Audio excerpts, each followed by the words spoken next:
So I did invite myself to come tonight, so thank you for letting me. Great courage, great courage. I'm a licensed master social worker. I went to UT, I got my master's in social work. From UT, when I was, while I was in that program, I interned at the Department of Corrections Day Reporting Center, which is a substance use treatment program for offenders that would otherwise be incarcerated, and so help people reintegrate back into the community and while they're under community supervision. After that, my second year I interned with the Alliance for Better Nonprofits, which was a nonprofit resource center that gave, you all have probably heard of it, but it's we basically advise people on best practices on how to fulfill their missions as a nonprofit. And we did that through training and consulting and just providing support in areas like board governance or fundraising, program evaluation and development, and strategic planning and things like that. So we had 400 member organizations, so they gave me a lot of exposure to nonprofits across East Tennessee.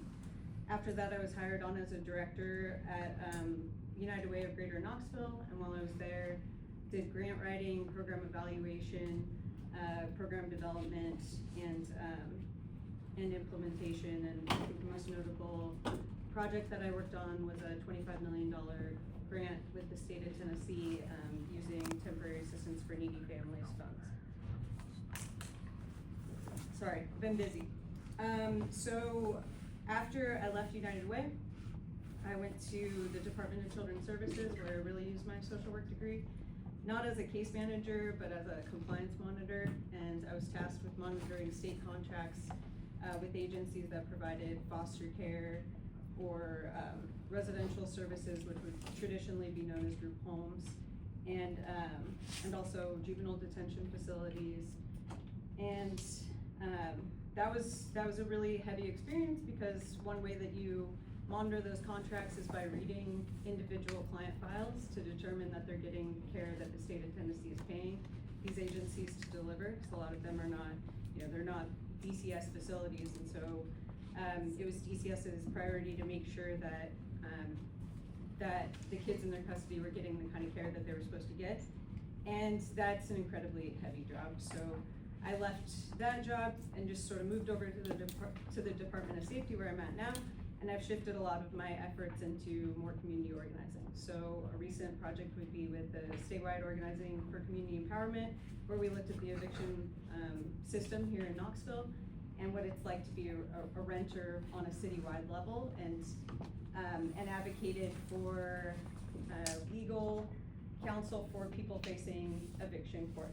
So been busy with that, and then after that, last year I got involved in the No on 2 campaign, and so really didn't want to see our district seats become at large, and worked really hard to help that get defeated. And that's a big reason why I hopped in this race, because at the time that I jumped in, there was only one other candidate, and that candidate had supported and advocated for the seats going citywide. And I felt I couldn't vote for somebody who would be willing to give up our representation and take away some of our power in District 1. And so I hopped in the race, and I've been in it since. I'm looking forward to talking about all this stuff, but what I really would like to make sure I get through is just the kind of changes that we need to do better in this city, whatever better might be your definition of, my definition of. We really need to take more power back from the mayor in the form of city council. So we need to be able to control the budget. We need to not have the mayor chairing our meetings. And so if you remember nothing else, I said all that boring stuff first. Remember nothing else, please, let's do that, and then we can actually we can be effective at the different efforts that we're all involved in this community to try to make it better. Anyway, thank you. Perfect.